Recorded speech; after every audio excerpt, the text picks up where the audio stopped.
বলেছেন কুতিবা আলাইকুমুল কিতাল, তোমার জন্য যুদ্ধ করা, তোমার জন্য চেষ্টা লড়াই করা ফরজ।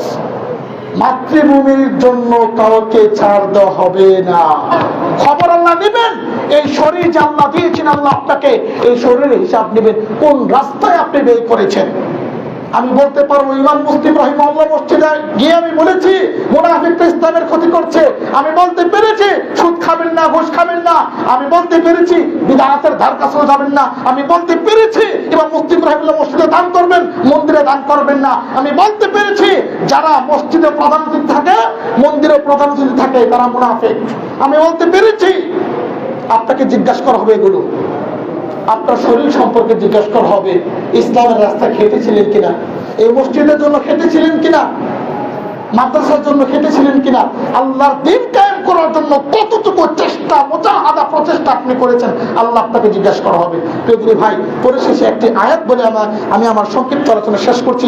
আল্লাহ রাব্বুল আলামিন কুরআনুল কারীমের 2 নম্বর পারা 6 নম্বর পৃষ্ঠাতে বলেন, ইয়া আইয়ুহাল্লাযীনা আমানু কুতিবা আলাইকুমুস সিয়াম। ভালো করে বুঝবেন, তোমাদের উপর সিয়ামকে ফরজ করা হয়েছে। ঠিক তেমনি ভাবে আল্লাহ রাব্বুল আলামিন স্পষ্ট ভাষায় বর্ণনা করেছেন 2 নম্বর পারা পৃষ্ঠা নম্বর 13, কুতিবা আলাইকুমুল কিতাল, তোমাদের উপর লড়াইকে, যুদ্ধকে ফরজ করা হয়েছে।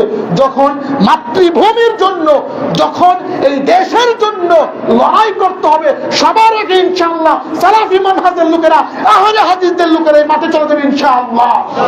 এই জন্যই তো বলতে হয় আমার দেশের মাটিটা আমার বেহেশতি আমানত, এখানে আমার জীবন মরণ আল্লাহর রহমত, আল্লাহর পরিপূর্ণ ঈমান, আমার প্রাণের জ্যোতি আমলান মুহাম্মদ সাল্লাল্লাহু আলাইহি ওয়াসাল্লামের হাতের নিশান আমাকে দেখায় পথ।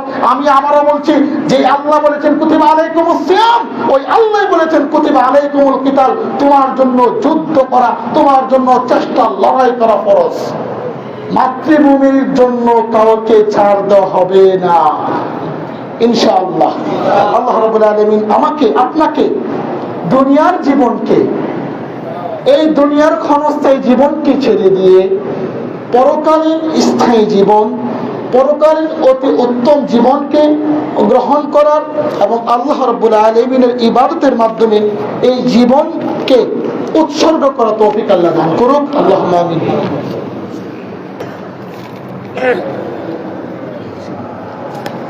আলহামদুলিল্লাহ রাব্বিল আলামিন ওয়াসসালাতু ওয়াসসালামু আলা রাসূলিল কারীম।